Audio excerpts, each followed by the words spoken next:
అమెరికాలో bird flu మరోసారి కలకలం రేపుతుంది. దాదాపు 2 కోట్లకు పైగా కోళ్లు మృతి చెందడంతో అక్కడ కోడిగుడ్ల కొరత ఏర్పడింది. అంతేకాక అక్కడ ప్రస్తుతం కోడిగుడ్ల ధరలకు రెక్కలొచ్చాయి.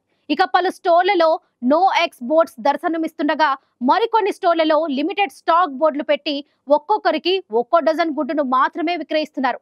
ప్రస్తుతం బర్డ్ ఫ్లూ వ్యాప్తి అధికంగా ఉండడంతో మరిన్ని రోజుల్లో గుడ్ల ధరలు మరింత పెరిగే అవకాశం ఉంది.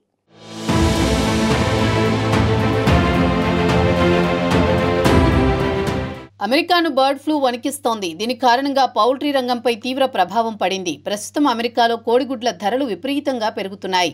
ఇటీవల వీటి ధరలు 15% పెరగగా ఈ ఏడాదిలో మరో 20% పెరిగే అవకాశాలున్నట్లు తెలుస్తోంది. ప్రస్తుతం అమెరికాలో కోడిగుడ్ల కొరత ఏర్పడడంతో అనేక స్టోర్లు నో ఎగ్స్ బోర్డులు పెడుతున్నాయి. ఇక మరికొన్ని స్టోర్లు పరిమిత సంఖ్యలోనే విక్రయాలు చేపడుతున్నాయి. అమెరికాలో కొంతకాలంగా బర్డ్ ఫ్లూ వ్యాప్తి పెరిగింది. దీంతో గత ఏడాది డిసెంబర్లోని సుమారు 2.3 కోట్ల కోళ్లను వధించినట్లు అమెరికా వ్యవసాయ శాఖ పేర్కొంది. అయోవా, మిన్నెసోటా, మిస్సోరీ, ఒహాయో వంటి రాష్ట్రాల్లో కోళ్ల ఫారాలపై వైరస్ ప్రభావం ఎక్కువగా ఉంది. H5N1 స్ట్రెయిన్ పౌల్ట్రీ ఫారాల్లో చాలా వేగంగా వ్యాప్తి చెందుతోందని, వ్యాప్తిని నియంత్రించేందుకు అనేక కోళ్లను, పక్షులను చంపాల్సిన పరిస్థితి వచ్చిందని పౌల్ట్రీ రైతులు చెబుతున్నారు. దీంతో కోళ్ల గుడ్ల ఉత్పత్తి భారీగా తగ్గింది. గడిచిన 2 నెలల్లోనే కోళ్ల సంఖ్య 20% తగ్గిపోవడంతో మార్కెట్లో గుడ్ల కొరత పెరిగింది. పౌల్ట్రీ ఉత్పత్తి పడిపోవడంతో గుడ్ల ధరలకు రెక్కలు వచ్చాయి.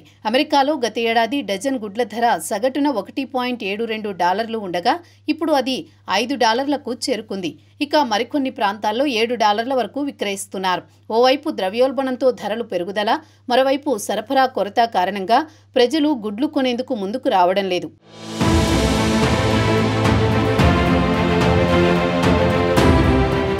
రానున్న రోజుల్లో కోడిగుడ్ల ధరలు మరింత పెరిగే అవకాశం ఉందని మార్కెట్ వర్గాలు అంచనా వేస్తున్నాయి. ధరలు పెరుగుతున్న నేపథ్యంలో అధిక మొత్తంలో కొనుగోలు చేసేందుకు ప్రజలు ప్రయత్నిస్తున్నారు. దీంతో వీటి కొనుగోలుపై సూపర్ మార్కెట్లు పరిమితి విధించాల్సిన పరిస్థితి ఏర్పడుతోంది. వాల్మార్ట్, అల్డీ వంటి స్టోర్లు తమ కస్టమర్లకు పరిమిత సంఖ్యలోనే కోడిగుడ్లను విక్రయిస్తున్నాయి. ట్రేడర్ జో వంటి స్టోర్లు రోజుకు ఒకరికి డజన్ మాత్రమే ఇస్తుండగా హోల్ ఫుడ్స్ వంటి సంస్థలు 3 కార్టన్లు, క్రోగన్ స్టోర్ 2 డజన్లు తీసుకునేందుకు మాత్రమే అనుమతి ఇస్తున్నాయి.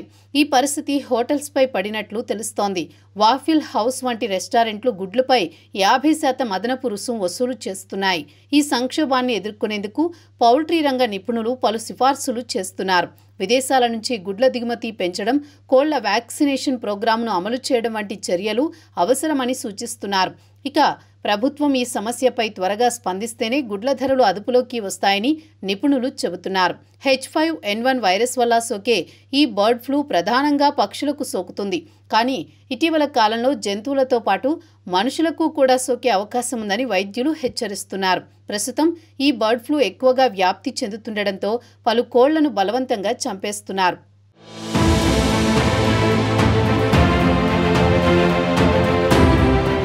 బర్డ్ ఫ్లూ ఎక్కువగా కోళ్ల ద్వారా, పక్షుల ద్వారా వ్యాపిస్తుంది. ఇది గాలి ద్వారా కూడా సోకే అవకాశం ఉందని వైద్యులు చెబుతున్నారు. వైరస్ సోకిన పక్షుల విసర్జనలు, లాలాజలం ద్వారా ఇది ఫారాల్లో వేగంగా విస్తరిస్తుందన్నారు. ఇటీవల అమెరికాలో ఓ వ్యక్తి బర్డ్ ఫ్లూ బారిన పడినట్టు నివేదికలు వచ్చాయి. కానీ ఇది మనుషుల్లో వ్యాప్తి చెందినట్టు గుర్తించలేదని వైద్యులు తెలిపారు. అయితే ఇది మానవుల మధ్య సులభంగా వ్యాపించగలిగే స్థాయికి చేరుకుంటే మాత్రం అది మరో మహమ్మారికి దారితీయొచ్చని హెచ్చరిస్తున్నారు. ఇక వైరస్ వ్యాప్తిని అడ్డుకునేందుకు ప్రభుత్వం పలు చర్యలు చేపట్టింది. పౌల్ట్రీ ఫారాల్లో కఠిన పరిశుభ్రతా నియమాలు పాటించడంతో పాటు వైరస్ సోకిన కోళ్లను తక్షణమే చంపేసేలా ఆదేశాలు జారీ చేశారు. ఇక కొన్ని రాష్ట్రాల్లో పౌల్ట్రీ రవాణాపైన తాత్కాలికంగా నిషేధం విధించారు. అయితే ప్రభుత్వం నిబంధనలు విధించినా వైరస్ వ్యాప్తిని అరికట్టాలంటే వ్యాక్సిన్ను అందుబాటులోకి తీసుకురావాలని వైద్యులు చెబుతున్నారు. ప్రస్తుతం అమెరికాలో పలు సంస్థలు బర్డ్ ఫ్లూ వ్యాక్సిన్ను తయారు చేసే పనిలో ఉన్నాయి. ప్రస్తుతం బర్డ్ ఫ్లూ వల్ల మనుషులకు పెద్దగా ముప్పు లేకపోయినా జాగ్రత్తలు పాటించడం అవసరమని వైద్యులు చెబుతున్నారు. కొద్ది రోజుల పాటు చికెన్ వంటకాలను నిషేధించాలని, జ్వరం లక్షణాలు ఉంటే వెంటనే వైద్యులను సంప్రదించాలని అధికారులు సూచిస్తున్నారు. మొత్తంగా ఈ బర్డ్ ఫ్లూ అమెరికాలో పౌల్ట్రీ పరిశ్రమను ముప్పులోకి నెట్టేస్తోంది. కోళ్ల మరణాలతో ఫార్మింగ్ పరిశ్రమ దెబ్బతింటోంది. మానవులకు ఇది ముప్పుగా మారకముందే ప్రభుత్వం, శాస్త్రవేత్తలు దీన్ని అరికట్టేందుకు వ్యాక్సిన్ను అందుబాటులోకి తీసుకురావాలని పౌల్ట్రీ రైతులు కోరుతున్నారు.